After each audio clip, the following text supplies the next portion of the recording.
하나님의 말씀은 사도행전 21장의 말씀입니다. 사도행전 21장의 말씀 1절부터 14절까지의 말씀,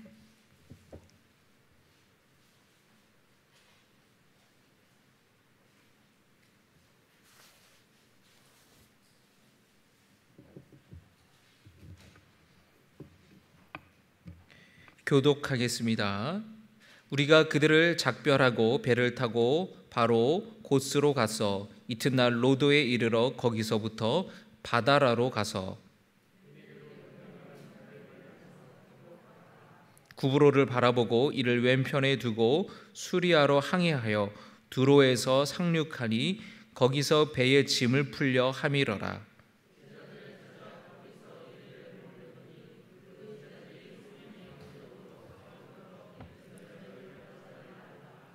이 여러 날을 지낸 후 우리가 떠나갈새 그들이 다 그 처자와 함께 성문 밖까지 전송하거늘 우리가 바닷가에서 무릎을 꿇어 기도하고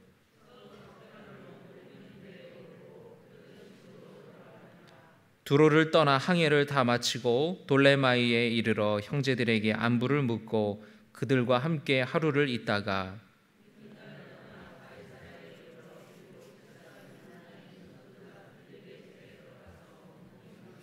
그에게 딸 넷이 있으니 처녀로 예언하는 자라.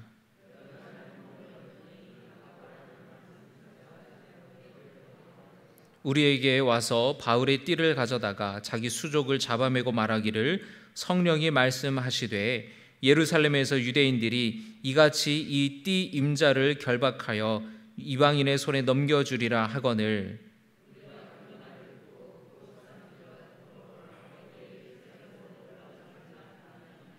바울이 대답하되 여러분이 어찌하여 울어 내 마음을 상하게 하느냐. 나는 주 예수의 이름을 위하여 결박당할 뿐 아니라 예루살렘에서 죽을 것도 각오하였노라 하니 권함을 받지 아니하므로 우리가 주의 뜻대로 이루어지이다 하고 그쳤노라. 아멘. 작정 감사헌금 봉헌하겠습니다. 심재현 집사님, 심현보, 이지양 집사님 무명으로, 김동규 권사님, 신경선 권사님, 김진욱, 김진혁, 백정은, 조영신, 조사라, 김유진, 성시우, 정유환, 사경희 집사님, 박태준, 박건준 무명으로 김찬율, 김진우 형제 들으셨습니다. 기도하겠습니다. 참 좋으신 아버지 하나님, 주께 귀한 예물 드리는 손길들 기억하여 주시옵소서. 그 마음의 간구와 소원을 들으시고 응답하여 주시옵소서. 귀한 예물을 통하여서 하나님 나라가 확장되고 주의 복음이 전해지는데 귀하게 쓰이게 하여 주시옵소서. 감사하며 예수님의 이름으로 축복하며 기도드려옵나이다. 아멘. 우리 옆에 있는 분들과 인사합니다. 잘 나오셨습니다.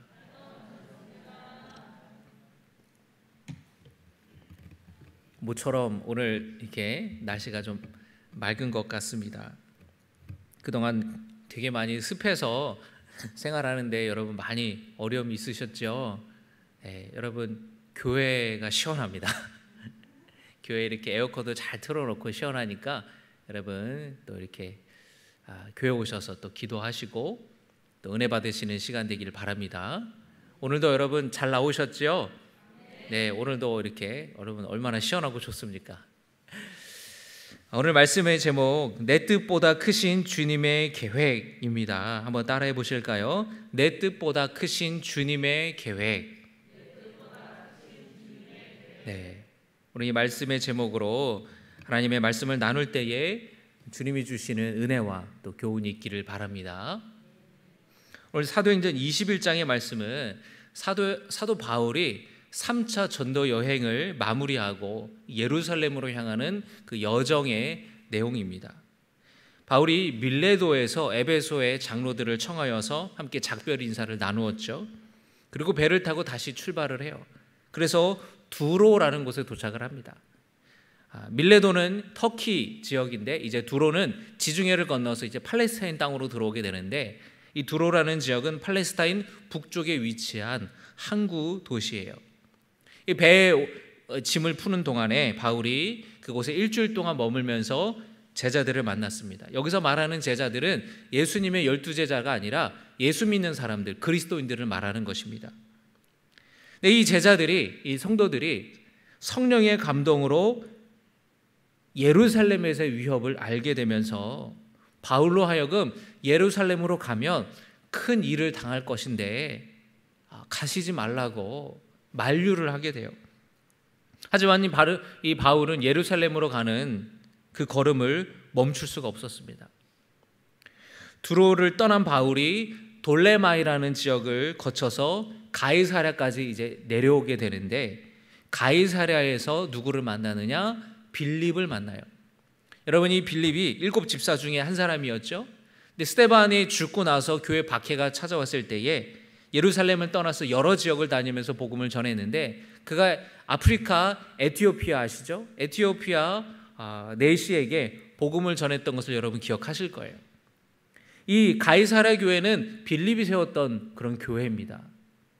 이 빌립이 결혼을 해서 자식을 낳았는데, 딸을 넷을 낳았는데 딸이 다 성령 충만하여서 예언의 은사가 있는 사람들이었어요. 그런데 빌립의 집에 머물고 있을 때에 유다로부터 아가보라는 선지자가 찾아왔는데, 이 선지자가 바울의 허리띠를 가져다가 자기의 손발을 매면서 하는 얘기가, 바울에게 예루살렘으로 가면은 유대인들이 이렇게 결박하여서 이방인들의 손에 넘겨줄 것이라고 이 아가보라는 선지자가 예언을 하게 돼요.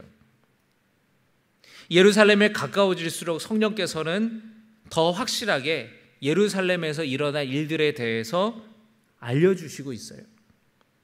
그래서 이 아가보라는 선지자, 또 다른 여러 제자들, 성도들에게 성령께서 동일한 하나님의 계획을 알려주시는 겁니다. 앞으로 예루살렘에 가서 어떤 일을 사도 바울이 당하게 될지를 알려주시는데, 그 동일한 하나님의 계획이, 하나님의 이 예루살렘에서 일어날 일들을 하나님이 알려주시는 것은 바울이 어려움을 당한다라는 거예요. 고난을 당하게 된다라는 거예요. 그러니까 성도들이, 사도 바울이 10여 년 이상 이 복음을 전하면서 목회를 하는데, 예루살렘에 가지 마시라고, 거기 꼭 가셔야 되겠냐고, 거기 가면 분명히 어려움을 당할 것이고 아주 박해를 당하게 될 것인데, 여기 계속 계시면서 터키 지역이나 그리스나 여러 교회들을 다니면서 복음을 전하고 목회하셔도 되지 않겠느냐고 바울을 이제 말립니다. 그런데 바울은 아주 단호했어요. 여러분, 21장 13절의 말씀을 한번 같이 읽겠습니다. 21장 13절의 말씀입니다. 시작.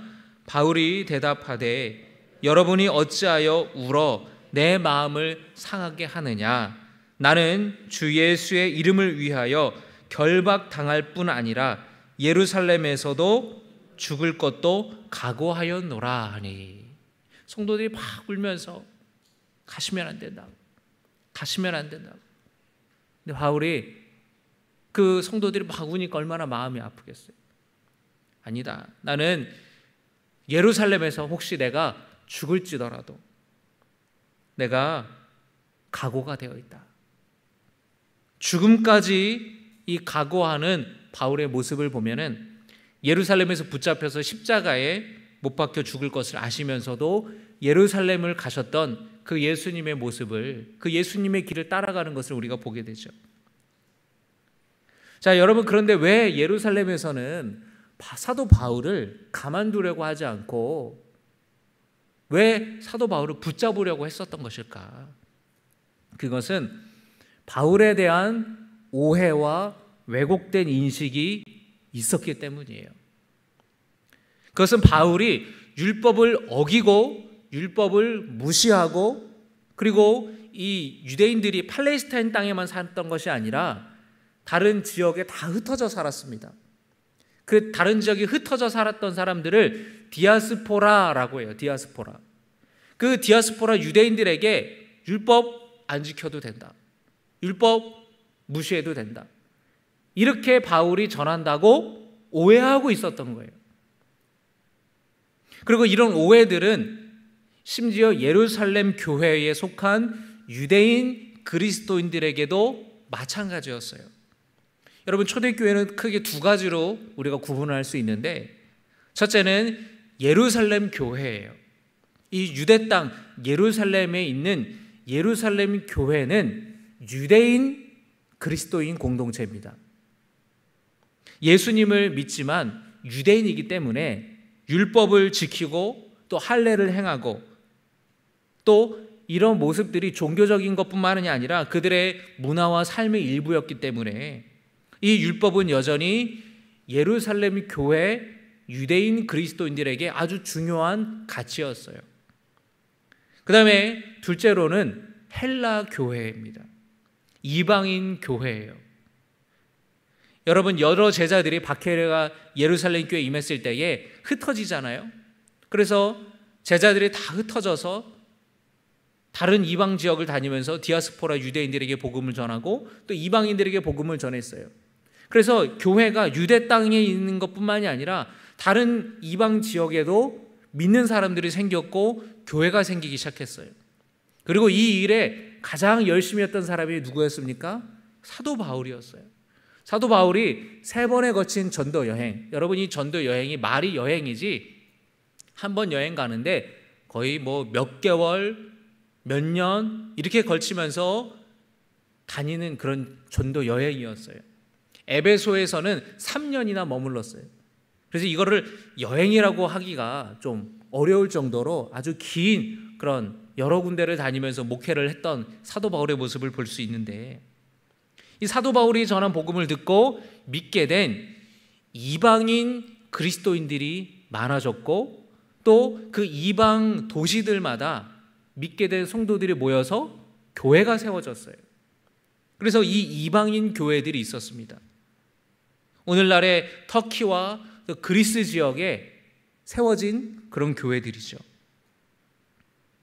그런데 여러분, 이 이방인 중심의 교회에서는 한번 여러분 생각해 보세요.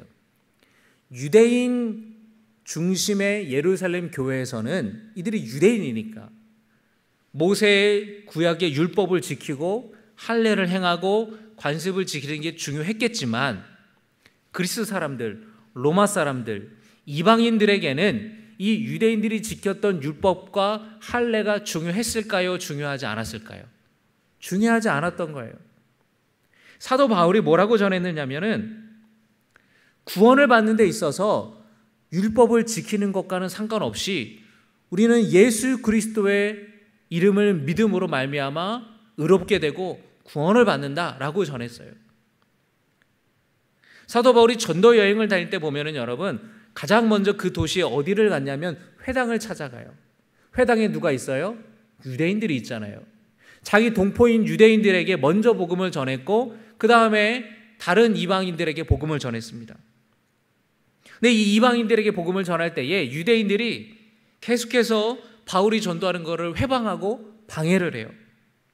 왜냐하면 바울이 이방인들에게 율법으로 의롭게 되는 것이 아니라 예수님을 믿음으로 말미암아 의롭게 된다고 전했기 때문에 예수님을 믿는 믿음으로 충분하다고 얘기를 했기 때문에 율법과 유대교의 관습을 지키는 유대인이 될 필요는 없는 겁니다.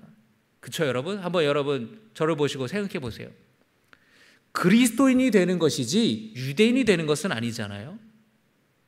예수 믿고 구원받는 것이지 이방인들에게 있어서 예수 믿고 그것으로 충분했지. 십자가의 복음을 믿었으면 충분했지. 그거 더하여서 율법을 지키고 유대인들처럼 유대인들이 지키는 똑같은 관습과 전통과 문화를 따라서 살아갈 필요가 없는 거예요. 여러분, 우리가 돼지고기 안 먹습니까? 없어서 못 먹지? 오늘날에도 여러분이 안식교에서는 안식일을 지켜야 한다면서 토요일 날 모이는 거예요. 그리고 율법에 나오는 이 음식 규정들을 철저하게 지킨다고 하는데 뭐 어디까지 지키는지는 저는 잘 모르겠지만, 여러분 중요한 거는 그리스도인이 되는 게 중요한 것이지 유대인 되는 게 중요한 게 아니잖아요. 여러분 예수면 충분한 겁니다. 예수의 이름을 우리가 믿을 때에 예수님을 믿음으로 말미암아 우리가 구원받는 것이지, 거기에 뭔가 더 더해서 율법을 지키는 것이 구원받는 데 있어서는 그렇게 중요한 것이 아니에요. 유대인들에게는 중요했을지 몰라도. 자, 그런데 바울이 이방인들에게 그렇게 복음을 전할 때에 이 율법을 아주 중요하게 생각하는 유대인들이 볼 때에 바울이 전할 때에 바울이 좋게 보였을까요? 그렇지 않았겠죠. 아주 못마땅하게 여긴 거예요. 그러면서 바울을 방해하고 회방을 했고, 그리고 바울에 대해 안 좋은 소문을 퍼뜨렸다라는 거예요. 바울은 이방인들에게만 율법을 꼭 지키지 않아도 된다고, 할례를 받지 않아도 된다고 얘기했는데 유대인들에게까지도 율법 필요 없다 이렇게 전했다고 왜곡해서 거짓 소문을 퍼뜨렸던 거예요. 당연히 그 이야기를 들었을 때에 평범한 유대인들이 사도 바울에 대해 좋게 받겠냐라는 거예요. 사도 바울이 율법 다 필요 없다 그렇게 말한 게 아니었어요. 율법으로 의롭게 되지는 못하지만 죄를 깨닫게 되는 것이다 라고 말했습니다.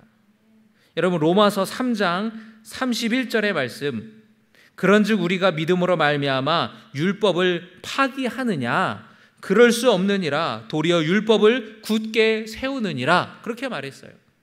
예수님이 말씀하셨잖아요. 나는 율법을 완성시키기 위해 왔다. 바울은 율법을 무시하거나 없애려고 했던 게 아니에요. 그런데 이 바울을 회방하는 사람들이 바울을 따라다니면서 방해하고, 그리고 그 도시의 사람들에게 선동을 해서 그들로 하여금 바울을 돌로 치고 감옥에 갇힐 수도 있도록 그렇게 선동하고 회방을 놨다라는 거예요. 그리고 이런 왜곡된 소문이 예루살렘에게까지 전해지게 됐다라는 거예요. 자, 여러분 지금 같으면 전화를 하든지 아니면 영상통화를 하든지 아니면 이메일을 보내든지 해서 그렇지 않다라는 걸 즉각적으로 얘기할 수 있었겠지만, 그 당시에는 그렇게 소문이 퍼지니까 그게 정말로 그런 줄 알았던 거예요. 그러니까 예루살렘 교회의 성도들이 바울에 대해서 안 좋은 감정이 있었다라는 거예요. 사도 바울 이상한 것 같다고. 사도 바울이 여러분 바리새인이었지 않습니까? 얼마나 열심히 있는 바리새인이었는지, 예수 믿는 사람 붙잡았던 사람인데 이상하다라는 거예요. 그렇기 때문에 사도 바울이 예루살렘 교회로 반드시 가야 했어요. 왜? 그 오해를 풀기 위해서. 그리고 이 오해 때문에 사도 바울뿐만 아니라 예루살렘 교회 성도들이 이방인 교회 성도들에게도 안 좋은 감정이 있었다라는 거예요. 그래서 바울이 예루살렘에서의 박해와 환난이 분명히 예상됨에도 불구하고 예루살렘을 방문하려고 했었던 거예요. 지금 여러분 이방 지역을 따라다니면서 회방했던 유대인들이 얼마나 많았습니까? 그들 때문에 얼마나 힘들었어요. 그런데 예루살렘으로 간다? 예루살렘은 온통 다 유대인인데요. 유대 종교 지도자들, 대제사장들, 율법학자들, 사내들인 공의회, 얼마든지 사도 바울을 붙잡고 죽일 만한 권력과 힘이 있는 사람들이 있었던 그곳으로 사도 바울이 가려고 했던 거예요. 그러니까 성도들이 다 가지 말라는 거였던 거예요. 왜 여러분 만류했는지, 왜 바울이 그럼에도 불구하고 예루살렘으로 가야 했는지 여러분 이해가 되시죠? 그래서 여러분 바울에게 중요했던 것은 지금 초대교회의 예루살렘 교회와 이방인 교회가 지금 분열이 일어났는데 이것을 하나 되게 하기 위해서 자기가 희생하려고 했던 거예요. 내가 죽더라도 이거는 가서 내가 해명하고, 그리고 이 전도 여행을 통하여서 이방인 지역에 하나님이 얼마나 놀랍게 역사하셔서 믿는 사람들이 생기고 교회가 세워지고 하나님의 놀라운 기적이 일어나는 것을 예루살렘 성도들에게 전해야 되겠다라는 그런 마음이 있었어요. 또한 그 당시 예루살렘에 아주 큰 기근이 일어나가지고 예루살렘 교회 성도들이 너무나 힘든 경제적으로 궁핍한 어려움이 처해 있었어요. 그래서 사도 바울이 이방인 교회들의 성도들의 헌금을 다 모아가지고 그 구제 헌금을 예루살렘 교회에 전달하려고 하는 목적도 있었습니다. 그래서 이 사도 바울은 내가 한 목숨 바쳐 교회를 하나 되게 해야겠다. 주님이 원하시는 게 그것이다. 환난과 박해가 있지만 내가 예루살렘 교회를 가야 한다라는 분명한 목표와 하나님이 주신 사명이 있었다라는 거예요. 그리고 이 전도 여행을 마치고 바울이 그토록 바라는 로마로 가서 복음을 전하고 또 당시에 유럽의 서쪽 끝 스페인까지 가서 내가 복음을 전해야겠다라는 그런 마음이 바울에게 있었습니다. 바울 자신도 바리새인이었기 때문에 유대인들에게 있어서 율법이 얼마나 중요한지를 알았어요. 그래서 여러분 2차 전도 여행 때 디모데를 만나는데 디모데에게 할례를 하게 합니다. 디모데는 여러분 아버지는 이방인이었고 어머니는 유대인이었어요. 유대인들은 어머니 혈통을 따르기 때문에 아버지가 이방인이어도 유대인이에요. 그런데 여러분 이방인 지역에 살았고 또 아버지도 이방인이었기 때문에 이 디모데가 어릴 때 태어나고 나서 바로 할례를 받지를 않았던 겁니다. 그래서 이 디모데를 제자로 삼아서 디모데를 데리고 복음을 전하는데 여러분 도시를 들어갈 때에 바울이 먼저 어디를 들어갔다 그랬죠? 회당을 들어갔다 그랬죠. 자, 그런데 회당을 들어가야 되는데 할례 받지 않았던 디모데가 들어갈 수가 있었을까요? 그곳에 있는 유대인들에게는 할례 받지 않은 사람은 들어가는 것에 대해서 굉장한 거부감이 있었기 때문에 디모데에게 이 바울이 요구를 한 거예요. 야, 우리가 이방인들뿐만 아니라 우리 동포인 유대인들에게도 복음을 전해야 되는데 회당에 들어가서 복음을 전해야 되는데 너가 할례를 받지 않았다는 것을 보면은 오히려 우리가 복음을 전하는 데에 어려움을 당하게 될 것 같은데 할례를 받으면 좋겠다. 그래서 이 디모데가 바울과 함께 전도여행을 시작함에 있어서 할례를 받아요. 그 말은 이 바울에게 있어서 할례를 받고 율법을 지키는 것을 중요하게 바울도 생각했다라는 거예요. 그리고 자기가 서운한 것처럼 갱그레아에서 머리를 밀니다. 자, 그래서 이 바울이 드디어 예루살렘에 도착하게 되는데 예루살렘 교회 지도자였던 야고보와 또 여러 장로들과 함께 만나서 그동안 전도여행 가운데에 하나님께서 그들을 통해 행하신 놀라운 기적들, 복음이 전해지고 교회가 세워졌던 것을 전하면서 모든 성도들이 기뻐하고 즐거워해요. 그런데 야고보가 자기 걱정을 바울에게 얘기를 하는 겁니다. 앞서 말씀드린 것처럼 예루살렘 교회 안에 내부에 바울에 대해서 적대적인 감정이 있는 성도들이 있다라는 거예요.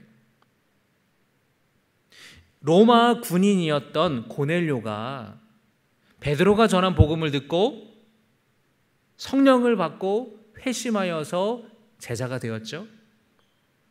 이방인도 구원받을 수 있고 복음이 이방 땅에도 전해져야 된다라는 것을 예루살렘 교회 성도들도 알아요. 그런데 지금 시간이 수십 년이 지나면서 그때와 분위기가 조금 달라졌어요. 무슨 얘기냐? 이거는 그 당시의 시대적인 역사적인 배경을 좀 우리가 알아야 될 필요가 있는데 그 당시 유다 땅에는 로마의 지배에 항거하는 민족주의가 강해지고 있었다라는 거예요. 그래서 로마에 대해서 저항하는 그런 여러 세력들이 있었는데 그 중에 열심당인 사람들이 교회 안에 많았습니다. 예수님의 제자들 중에서도 열심당이 있었어요. 이 열심당은 말 그대로 율법과 하나님에 대해 열심으로 헌신하는 사람들을 뜻하는 것인데 이 로마가 이스라엘 땅을 지배했을 당시에는 이 열심당이 로마의 무력으로 저항하는 무력 투쟁하는 그런 방향으로 바뀌게 돼요. 여러분, 우리나라도 보면은 일제 처음에 침략이 들어왔을 때에 우리나라의 어떤 일본을 향한 그런 저항이 모습이 조금씩 달라지잖아요. 점점 이제 독립투쟁이라는 것이 무력 항전으로 바뀌게 되면서 만주에 임시정부가 세워지고 도시락 폭탄도 던지고 그런 양상으로 번져 나갔던 것처럼 이 유대의 땅에서도 로마에 대해서 점점 무력으로 저항하는 그런 일들이 많았어요. 실제로 이 바울이 예루살렘을 방문했었을 그 기점으로 10년 뒤에 예루살렘에서 로마에 대한 이 반란이 일어납니다. 군사적인 반란이 일어나게 되는데 그때에 이 로마 군대에 의해서 아주 처참하게 패하게 돼요. 그래서 수많은 사람들이 학살을 당하는데 예루살렘에서 여러분 이 유대 땅에서 100만 명이 넘는 유대인들이 죽었어요. 무력 항쟁으로 인해서. 그 예루살렘이 완전히 로마 군대에 의해서 완전히 폐허가 되고 맙니다.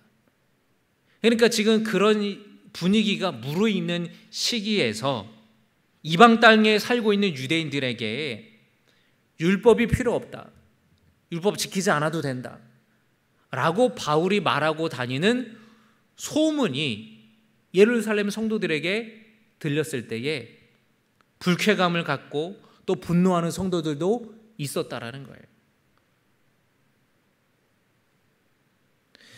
바울이 분명히 그런 말과 행위를 하지 않았음에도 불구하고 바울에 대한 이 거짓된 소문이 기정사실처럼 예루살렘 교회 성도들에게 받아들여졌던 거예요. 자, 그래서 이 야고보가 바울에 대한 이 오해를 풀고 적대감을 누그러뜨리기 위해서 한 가지 지혜로운 방안을 제시를 합니다.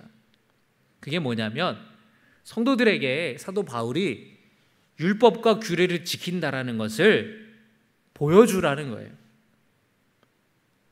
성도들 중에서 나실인 서원을 행하고 있는 사람들, 그리고 결례를 행하고 머리 깎는 비용을 바울이 좀 지원해 달라는 얘기였습니다.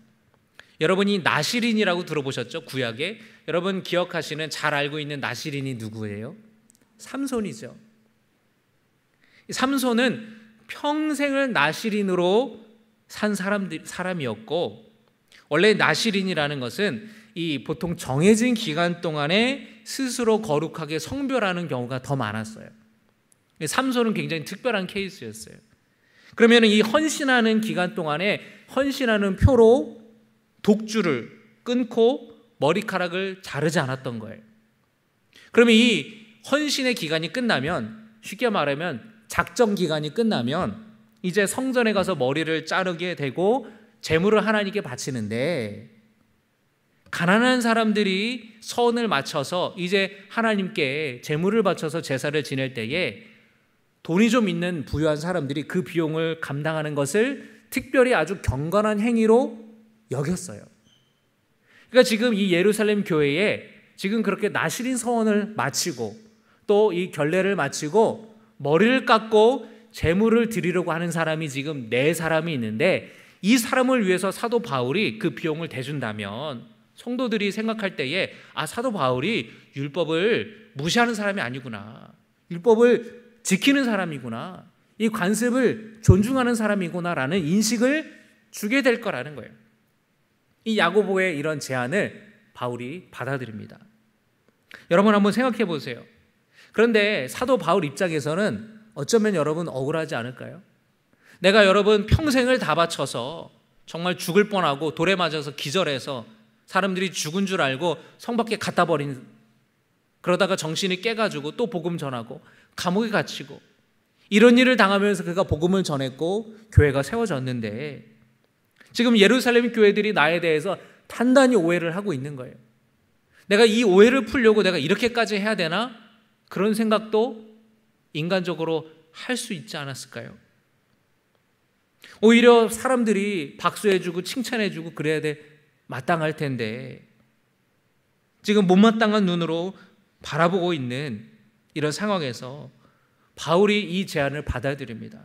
왜냐하면 바울에게 있어서 중요한 것은 뭐냐면 옳고 그름이 아니라 그게 정말 사실인지 팩트가 아닌지 그게 중요한 게 아니라 바울에게 있어서 중요한 것은 교회의 하나됨을 지키는 것이 그게 가장 중요했기 때문에 바울은 이 제안을 받아들이는 거예요. 교회의 하나됨을 위해서라면 자신을 기꺼이 드릴 각오가 되어 있었던 것입니다. 여러분, 사도 바울은 그런 사람이었어요. 여러분, 오늘날 교회 안에 왜 이렇게 많이 갈등이 일어나고 다툼이 일어나지요? 교회의 하나됨, 교회의 일치됨보다 내가 옳고 그름이 더 중요하기 때문에 그래요. 여러분, 사도 바울은 내 옳고 그름, 그것을 시시비비를 가리고 내 정당성을 주장하는 것보다 교회의 하나됨을 훨씬 더 중요하게 여기고 이것을 위해서라면 무엇이든지 할 준비가 되어 있었던 사람이었어요. 여러분, 저와 여러분이 그런 사람이 되기를 바랍니다. 여러분, 교회에 하나 되는 것이 중요해요. 누가 잘났고 누가 박수 받고 혹은 내가 했던 게 칭찬받지 못하고 인정받지 못하고 때로는 자존심이 상하고, 여러분, 우리는 그거보다 더 큰 것을 우리는 추구해야 되는 사람이에요. 교회의 하나됨, 주님 안에서 성도들이 하나 되는 것, 그것이 가장 중요한 우리 교회의 가치가 되어야 됨을 여러분이 기억하시기를 바랍니다. 사도 바울이 위협을 무릅쓰면서 온 목적이 뭐죠? 예루살렘 교회와 이방인 교회를 하나 되게 하는 것, 화해시키는 거였어요. 그래서 이 모은 헌금을 전달하려고 했던 거예요. 사람들이 가면 안 된다고 만류했지만 바울은 흔들리지 않았어요. 환난이 있고 없고는 여러분 바울에게 중요한 게 아니에요. 여러분, 주님의 일을 하는 데 있어서 어려움이 있느냐 없느냐는 주님의 일을 하는 데 있어서 중요한 게 아니라는 거예요. 아, 이게 좀 어려운데 할 수 있을까요? 목사님 못할 것 같은데요. 쉽지 않을 것 같은데요. 아유, 다음에 하시죠. 여러분, 바울은 그렇게 어려움이 예상되면은 안 하고 좀 상황이 좋으면 하고 그렇게 하지 않았어요. 상황과 조건과 상관없이 그것이 하나님의 뜻이라면, 그것이 하나님의 계획이라면, 하나님의 의지가 거기에 있다면 기꺼이 바울은 헌신했다라는 것이에요. 환난이 있었지만 하나님의 더 큰 계획이 있었음을 믿고 바울은 담대하게 나아갔던 것이에요. 하나님의 계획은 바울을 로마로 보내는 거예요. 사람들이 바울을 고소하면서 바울이 재판에 넘기게 되죠. 재판장에서 신문받고 또 이렇게 고소를 당하고 재판 과정 가운데에 로마 시민권자는 억울한 일이 있을 때에 로마 황제에게 직접 항소를 할 수 있었어요. 그러니까 로마 황제가 직접 재판을 하는 거예요. 그래서 바울이 이 재판이 진행이 되면서 로마 고위 공직자들을 만나서 복음을 전하기도 하였고, 그리고 바울이 로마로 압송돼 가면서 그리고 로마에서도 복음을 전할 수가 있었던 것입니다. 사도행전 여러분 28장 31절 마지막에 보시면 하나님의 나라를 전파하며 주 예수 그리스도에 관한 모든 것을 담대하게 거침없이 가르치더라. 할렐루야. 사도 바울이 로마에 가서 하나님의 나라를 전파하고 예수님에 관한 모든 것을 담대하게 거침없이 가르쳤다고 사도행전의 저자 누가는 기록하고 있어요. 바울에게 닥쳐올 환난보다 중요했던 것은 여러분 교회의 하나됨이었어요. 나의 오해를 풀고 이방인 교회와 예루살렘 교회를 하나 되게 하는 것이었습니다. 여기에 바울은 목숨을 걸었어요. 여러분, 우리가 교회가 하나 되는 것에 대해서 우리의 목숨을 걸어야 되는 것입니다. 서로 의견이 대립되고 다투는데 목숨 거는 것이 아니라 우리 모든 성도들이 하나 되고 그 마음이 하나 되는 데 있어서, 교회가 하나 되는 일에 있어서 우리가 목숨을 걸어야 돼요. 교회가 하나 되면 여러분 부흥은 저절로 되는 거예요. 바울은 환난으로 인해 주저하지 않았어요. 오히려 믿음으로 준비했고 담대하게 예루살렘으로 나아갔습니다.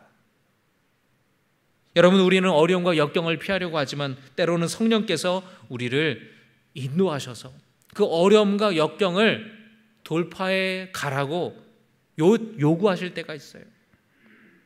힘든 길을 가라고 요구하실 때가 있어요. 여러분, 바라기는 성령의 인도하심을 받아서 고난과 위기와 역경을 믿음으로 여러분 돌파해 나아가는 믿음의 자녀가 되시기를 주의 이름으로 축원합니다. 성령께서 우리를 인도하여 주실 줄 믿습니다. 어느 군목 선배 목사님의 이야기인데, 특이하게도 이 목사님은 군대를 2번을 갔어요. 군대를 2번을 갔습니다. 처음에는 병사로 군대를 갔어요. 그리고 2번째는 목사가 되고 나서 군목으로 목사님이 또 2번째로 군대를 갔습니다. 이 목사님이 20대 초반에 병사로 군대 갔을 때 이야기를 제가 들었는데, 오래전 이야기죠. 이등병이 되어서 자대 배치를 받아서 이제 부대를 갔는데, 이제 일요일이 됐어요. 일요일에 이제 부대에서 방송을 하는 겁니다. 종교 행사 갈 사람 집합해라. 그럼 여기 기독교 쫙 줄 서고, 여기 불교, 여기 천주교 딱 줄 서요. 그 집합하면 이제 종교 행사 출발하면 이제 교회 갔다 오고, 절에 갔다 오고, 또 때로는 천주교 갔다 오고, 이렇게 이제 종교 행사를 하는 겁니다. 근데 이 목사님이 이제 부대 와서 주일날 교회를 딱 갔다 왔어요. 얼마나 좋은지. 은혜를 막 받고, 여러분 힘들고 어려울 때 교회 가서 찬양하고 말씀 듣고 초코파이 먹고 그러고 돌아왔어요. 근데 여러분, 요즘에는 이렇게 부대에서 주일날, 일요일날 병사들을 이렇게 별로 그렇게 터치를 안 하지만, 과거에는 주말 되면은 이제 정비하는 거예요. 구두와 전투화도 닦고, 모포도 털고, 빨래하고, 대청소하고, 쉬지를 못하게. 그러니까 여러분, 이제 이등병들, 병사들이 교회 가서 이제 꼬박꼬박 조는 거예요. 자, 그런데 이 목사님이 이제 주일날 오전 예배를 끝나고 저녁 예배를 또 이제 가는 거예요. 그래서 야, 저녁 종교 행사 갈 사람 집합해. 이등병인데 이 목사님이 저녁에 또 교회 가고 싶어가지고 줄을 탁 섰어요. 그래서 가가지고 또 열심히 찬양하고, 또 은혜 받고, 초코파이 2개 받고, 콜라까지 받고, 그리고 왔는데 고참이 불러들어요. 그러더니 뺨을 때리더래요. 너 이 자식, 너 아까 오전에 교회 갔다 왔는데 저녁에 또 가? 너 지금 얼마나 바쁜 줄 알아? 왜냐면 월요일에 일과가 시작되니까 주일 저녁에 분주하고 낮에 바쁜데 또 교회를 너가 저녁 예배까지 가냐. 뺨을 때렸다라는 거예요. 그 목사님은 얼마나 눈물이 나는지 그 다음 주가 됐어요. 그 다음 주에 주일날 오전 예배를 갔다가 또 저녁 예배를 또 갔다 왔어요. 또 뺨을 또 맞았어요. 그 다음 주에 또 뺨을 맞았어요.